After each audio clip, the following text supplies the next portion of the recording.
Urgent séisme politique à Yaoundé. Cabral Libye, Joshua Ozi et Matomba à un pas vers le gouvernement. Quand ceux qui criaient dans la rue commencent à chuchoter aux portes du palais, c'est que quelque chose de grave est en train de se passer. Ce soir, le Cameroun ne dort pas tranquille.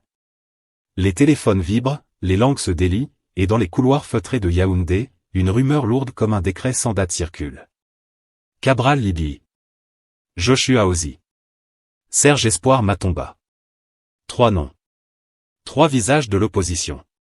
Et une même phrase qui fait trembler le quartier politique, il serait aux portes du gouvernement. Ce n'est pas un simple congossa de snack. Ce n'est pas un bruit de carrefour. C'est une information qui sent la recomposition brutale, le calcul froid, le piège bien huilé. Parce qu'au Cameroun, quand le pouvoir ouvre la porte, ce n'est jamais par politesse. C'est par stratégie. Ce qui se joue ici dépasse largement des nominations. Nous parlons de survie politique, de fractures internes, de loyauté qui vacille, et d'une opposition face à son plus grand dilemme depuis des années. Entrer pour changer le système, ou entrer et se faire avaler par lui. Ne partez surtout pas. Parce que ce reportage va vous plonger au cœur d'un jeu de pouvoir fait de silence calculé, de promesses murmurées et de pièges bien emballés. Ici, chaque mouvement compte, chaque nom lâché est un message, chaque rumeur est une arme. Et avant d'aller plus loin, laissez votre pouce bleu comme on prend position. Abonnez-vous pour ne pas rester dehors pendant que l'histoire s'écrit. Activez la cloche, parce que dans ce pays organisateur, l'actualité ne prévient jamais. Sur Emma Analyse. On ne vous sert pas l'information fade et pressée.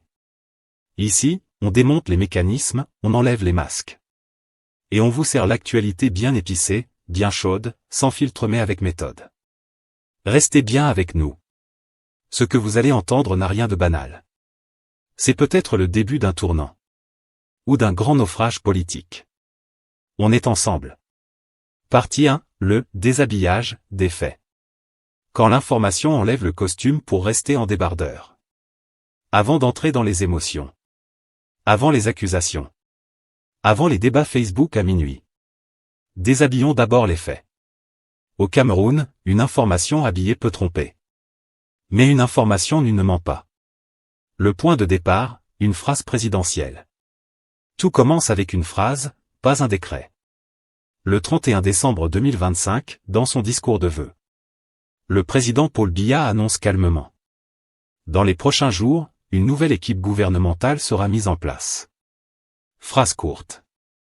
Ton posé. Mais effet explosif. À Yaoundé, cette phrase tombe comme un caillou dans l'eau. Les cercles politiques s'agitent. Les ambitions se réveillent. Les téléphones chauffent. Parce qu'au Cameroun, un remaniement n'est jamais juste administratif. C'est toujours politique. Un remaniement attendu. Mais pas neutre. Important à comprendre, ce remaniement arrive après une réélection présidentielle. Octobre 2025 est passé. Les tensions aussi, en surface du moins. Mais en dessous, le climat reste électrique. Donc ce remaniement n'est pas une formalité, c'est une recomposition. Un signal. Un message. À qui? Aux soutiens fidèles. Aux frustrés internes. Et surtout à l'opposition. Pourquoi ça ressemble à un film nigérian? Maintenant, entrons dans la satire. Quand les rumeurs commencent à citer les mêmes noms. Dans plusieurs cercles en même temps. Ce n'est plus un hasard. Cabral Libye. Joshua Ozi.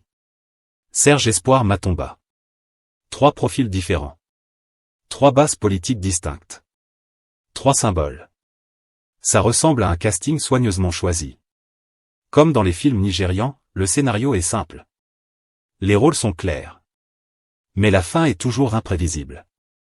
La mécanique des rumeurs, rien n'est gratuit. Au Cameroun, une rumeur politique n'est jamais gratuite. Elle sert à tester l'opinion, mesurer les réactions, préparer les esprits. Quand le nom d'un opposant circule, on observe sa base. On écoute les commentaires. On jauge la pression. Si ça passe, on avance. Si ça chauffe trop, on recule. C'est une phase de préchauffage politique. Une ouverture qui a l'air neuve. Mais qui ne l'est pas. Officiellement. Cette ouverture potentielle est présentée comme un gouvernement inclusif, tourné vers le progrès. Mais Emma Analyse pose une question simple, depuis quand cette stratégie est-elle nouvelle? La vérité, c'est que, Paul Biya n'invente rien ici. Il applique une méthode qu'il maîtrise depuis des décennies. Le contexte qui change tout. Ce qui rend cette information sensible. Ce n'est pas seulement les noms. C'est le moment. Opposition affaiblie. Lassitude populaire. Pression internationale modérée. Majorité présidentielle solide. Le timing est parfait. Et dans un tel contexte, une ouverture vers l'opposition devient moins risquée. Plus stratégique. Les faits bruts, sans émotion. Récapitulons, sans passion. Un discours présidentiel annonce un remaniement. Aucune liste officielle publiée. Plusieurs noms d'opposants circulent. Sources concordantes mais officieuses. Historique de cooptation bien établi. Conclusion factuelle. Nous sommes face à une phase de préparation, pas encore à une décision. Pourquoi le peuple hésite à y croire? Le Camerounais d'en bas n'est pas naïf. Il a vu des promesses. Des entrées spectaculaires. Des silences prolongés. Alors il regarde cette information comme on regarde un film déjà vu. On connaît le début, on attend la fin. C'est ça qui donne à cette actualité un goût de film nigérian, beaucoup de suspense. Des acteurs connus. Mais un scénario familier. Transition naturelle. À ce stade, les faits sont clairs. Les émotions doivent attendre. La vraie question maintenant, ce n'est pas qui entre. Mais pourquoi maintenant? Et pour comprendre ça, il faut regarder le côté-côté. Là où les caméras ne filment pas. Partie 2, l'angle mort, le côté-côté. Le ndem politique que tout Yaoundé connaît mais que personne n'écrit noir sur blanc. Au Cameroun, il y a ce qu'on dit officiellement. Et puis il y a ce qu'on se murmure au kiosque à journaux, au snack, au salon de coiffure. C'est ça qu'on appelle le côté-côté. Et depuis l'annonce du remaniement imminent. Le côté-côté est en feu comme un groupe WhatsApp un soir de match des Lions. À Yaoundé, le pouvoir ne parle pas, il fait signe. Ici, le pouvoir ne communique pas toujours par communiquer. Il laisse filtrer. Une phrase par-ci, un nom par-là, un silence bien placé. Et le reste, le Congossa fait le travail. Quand les noms de Cabral Libye, Joshua Ozi et Serge Espoir Matomba commencent à circuler en même temps. Ce n'est pas un hasard. C'est un message codé. À qui? À l'opposition. À l'opinion. Et surtout à l'étranger. Traduction en langage du quartier. Regardez, on est ouvert. Le ndem central, ce n'est pas une ouverture, c'est une méthode. Voilà le ndem que beaucoup évitent de dire clairement.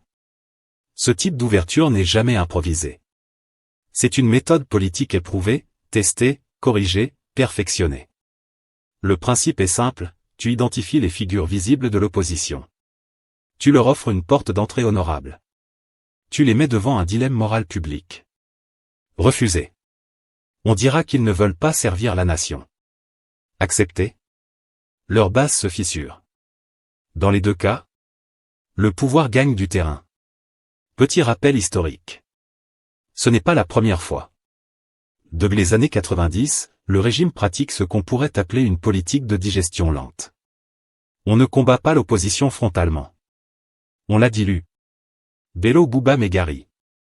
Dakole Daïsala. Issa Chiroma Bakari. À chaque fois, même scénario. Entrée au gouvernement. Division du parti. Affaiblissement de la contestation. Façade de pluralisme.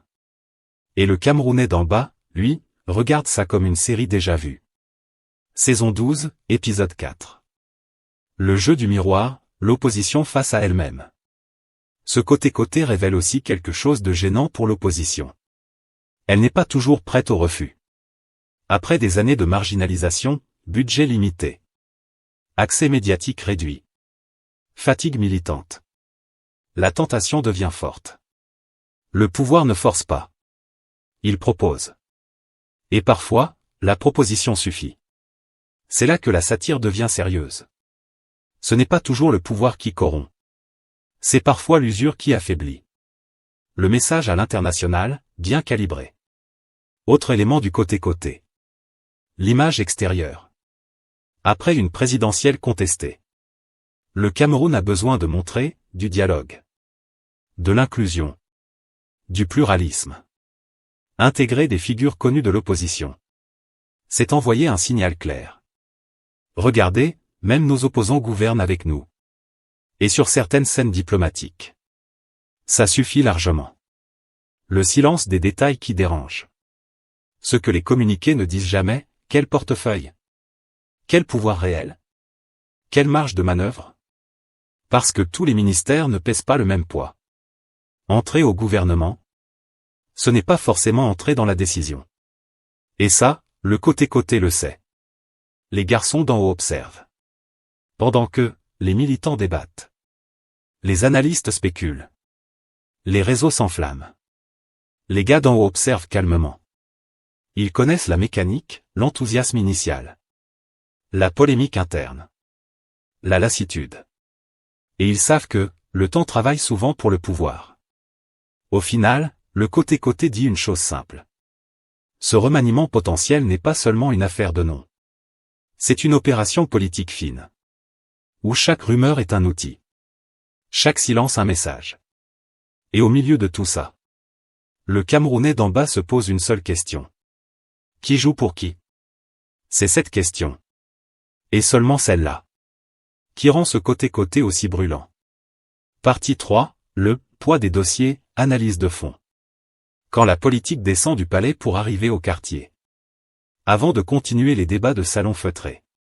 Descendons d'abord au niveau du sol, là où les chaussures prennent la poussière rouge. Parce que pendant que les élites discutent remaniement, le Camerounais d'en bas, lui, compte les pièces. Et c'est là que le poids des dossiers devient réel. Pas dans les discours, mais dans le quotidien. Le dossier central, le pouvoir, ce n'est pas un micro. Beaucoup pensent qu'entrer au gouvernement, c'est comme prendre le micro à un meeting. Tu parles, et ça change. Erreur classique. Le pouvoir exécutif au Cameroun est structuré comme une pyramide. Et plus tu montes, moins ils sont nombreux à décider. Un ministre, exécute. Propose. Applique. Mais n'arbitre pas toujours. Donc quand un leader d'opposition entre au gouvernement, le Camerounais d'en bas se demande. Est-ce qu'il peut vraiment changer ma situation ou seulement changer de bureau? L'économie du quartier, le ventre avant le discours.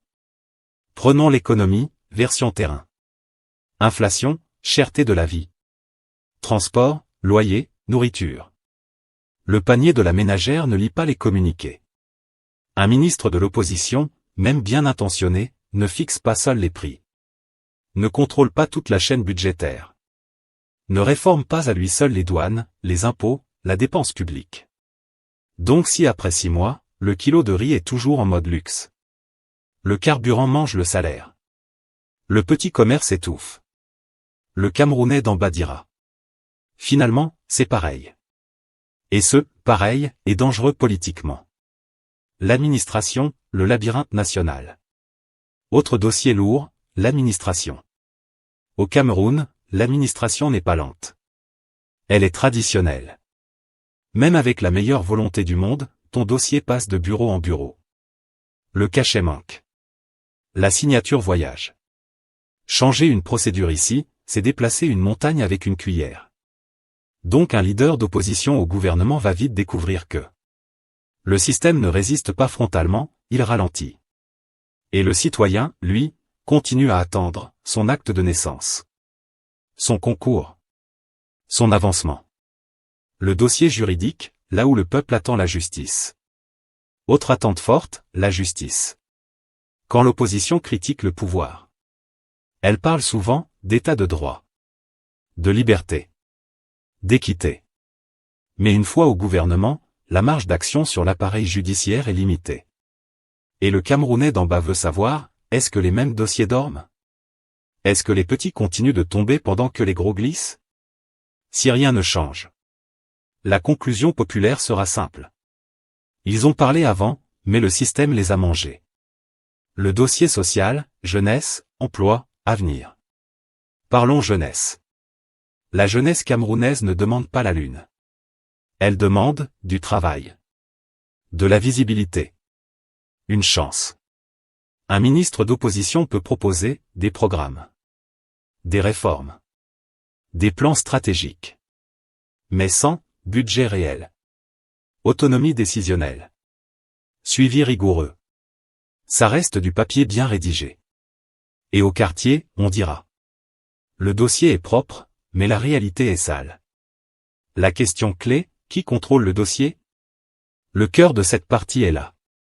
Ce n'est pas le dossier qui compte, c'est qui le contrôle. Entrer au gouvernement, c'est recevoir un titre. Un bureau. Un portefeuille. Mais le pouvoir réel, lui, se mesure à la capacité de dire non. La capacité d'imposer une ligne. La capacité de partir si ça bloque. Et c'est là que le Camerounais d'en bas observe en silence. Le risque majeur, perdre la rue sans gagner l'État. C'est le piège classique. En entrant au gouvernement, tu perds une partie de la rue. Tu modères ton langage. Tu deviens institutionnel. Mais si en même temps, tu ne gagnes pas une vraie capacité de transformation, alors tu te retrouves entre deux mondes, plus vraiment opposants. Pas totalement décideurs. Et la rue, elle, ne pardonne pas longtemps. Au final, le dossier, c'est le peuple. Le vrai dossier. Ce n'est pas le décret de nomination. Le vrai dossier, c'est le Camerounais d'en bas.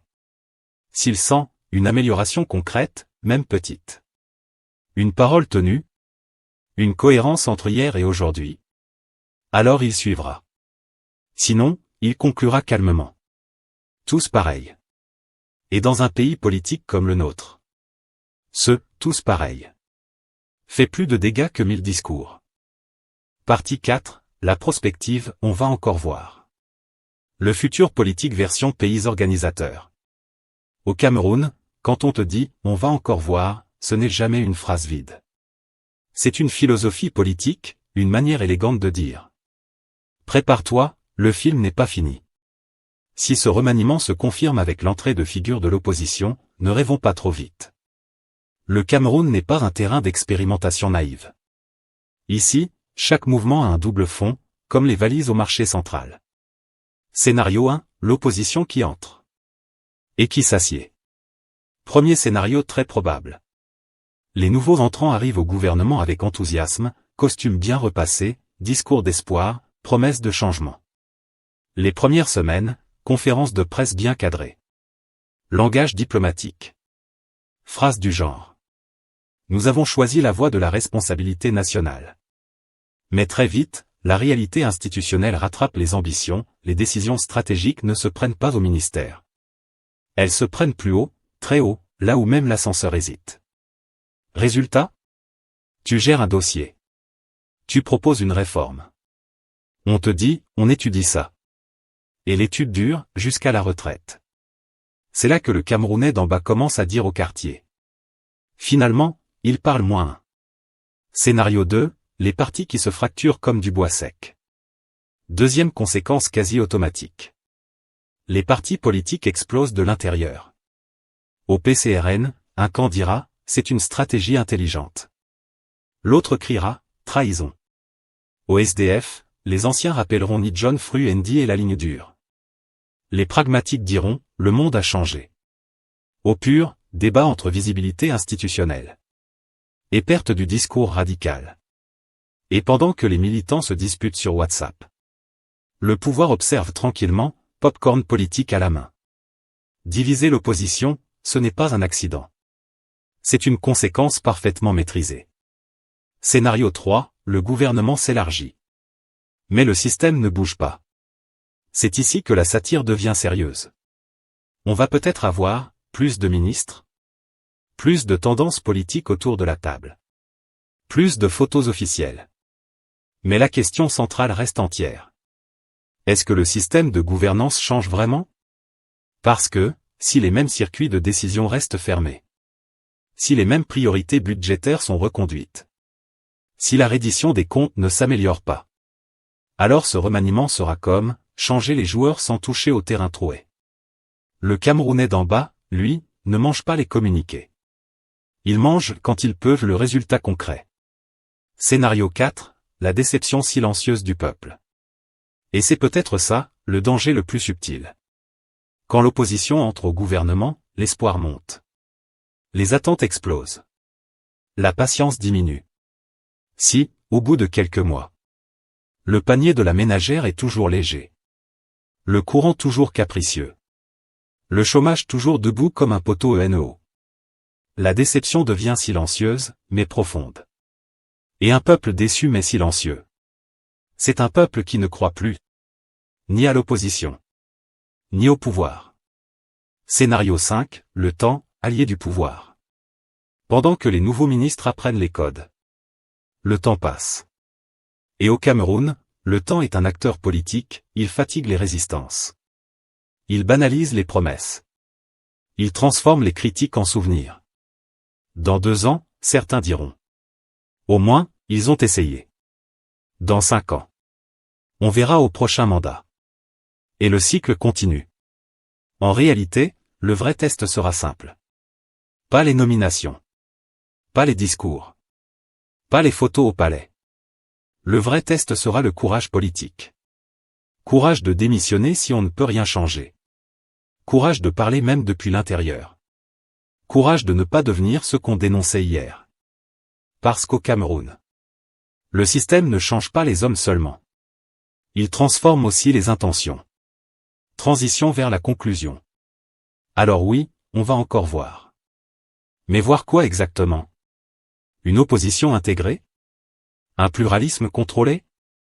Ou un nouvel épisode d'un feuilleton politique que le pays organisateur maîtrise depuis des décennies? C'est ça, la vraie question. La clôture, point final, conclusion. Ce remaniement, s'il inclut l'opposition, ne sera pas une révolution, ce sera une recomposition. Alors dites-nous en commentaire. Entrer au gouvernement pour changer les choses de l'intérieur, est-ce du courage politique ou une capitulation bien habillée? Et surtout, ne restez pas au portail. Entrez dans la famille Emma Analyse. Abonnez-vous, partagez. Parce qu'ici, on démonte le décor, pas les personnes. On est ensemble.